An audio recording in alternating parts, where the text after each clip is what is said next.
പണ്ടേക്ക് പണ്ട് വളരുന്ന പസങ്ക അങ്ങനെ ചെരുപ്പറിന് അങ്ങനെ ഇങ്ങനെ പറയുന്നത് എന്റെ സത്യം മനസ്സിലാക്കിയിട്ട് വേണം മീഡിയക്കാരെ ചെറുപ്പ് എന്നോട് எனக்கு தூக்கி போடுறது நான் தூக்கி போடுவேன் என் வீடு தான் அது என் வீட்டு வேணா கெயிட் அடிச்சு பொடிக்கணும்னு எனக்கு கெயிட் அடிச்சு பொடிக்கும் எனக்கு பயம் இல்லை தெரியுமா இது வேற உனக்கெல்லாம் வேற வேட்டக்காரன் தான் வேணும் தெரியுமா ரொம்ப வெயில் மலைப்புறத்து செருப்பும் கூட இல்லை அத்தால கண்ட சங்கடம் வரும் நான் வந்து இஎம்எஸ் புள்ள எனக்கு அது தாங்காது எனக்கு கத்திக்கு ஒரு ரெக்டர் இருக்கங்கி அந்த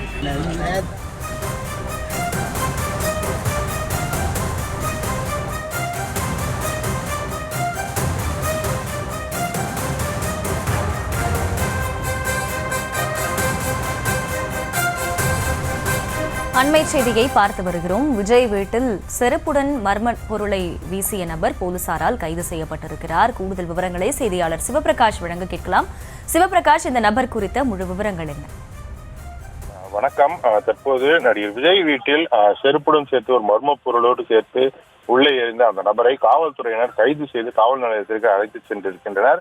இந்த நபரை பொறுத்தவரையிலும் இவர் நேற்று இரவு முதலாக இந்த பகுதியில் தான் காணப்பட்டிருக்கிறார். அதிலும் மிக முக்கியமாக அவர் போதையில் இருக்கக்கூடிய ஒரு சூழ்நிலையிலும் அவர் இங்கே இருக்கக்கூடிய இந்த ஓரமாக இருக்கக்கூடிய புதர்களின் அருகே படுத்து உறங்கி கொண்டிருந்திருக்கிறார். இன்று காலை போதை தெளிந்து எழுந்தவுடன் தான் இப்படி விஜய் வீட்டில் இது போன்ற ஒரு மர்ம பொருளை செருப்புடன் சேர்த்து உள்ளே வீசிய ஒரு சம்பவத்தை அரங்கேற்றினார்.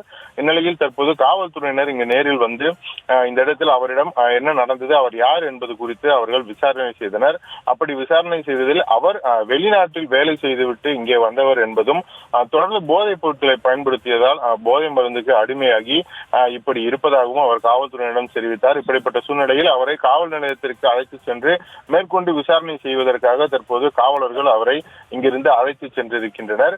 இப்படி விஜய் வீட்டின் அருகே இப்படி ஒரு பட்டப்பகலில் ஒருவர் மிக சாதாரணமாக வந்து ஒரு மர்ம பொருளை உள்ளே வீசக்கூடிய ஒரு அளவுக்கு இந்த இடத்தில் ஒரு பாதுகாப்பு குறைபாடாக இருக்கிறது என்பது இங்கே இருக்கக்கூடிய ஒரு மக்களுக்கே ஒரு அச்சத்தை ஏற்படுத்தி இருக்கிறது. ஏனென்றால் அவரை இங்கு விசாரித்துக் கொண்டிருந்த போது இந்த வழியாக வாக்கிங் சென்ற இந்த பகுதி மக்கள் என்ன ஆனது என்று விசாரித்த போது இது போல ஒருவர் ஒரு பொருளை வீட்டுக்குள் எரிந்து விட்டார் என்பது தெரிந்து அவர்களே அச்சப்பட்ட ஒரு சூழ்நிலை நிலவியது.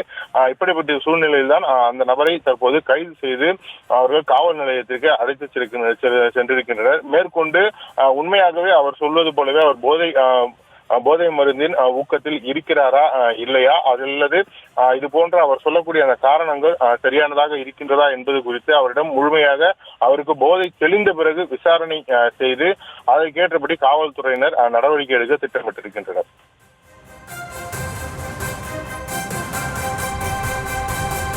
விவரங்களுக்கு நன்றி சிவபிரகாஷ்.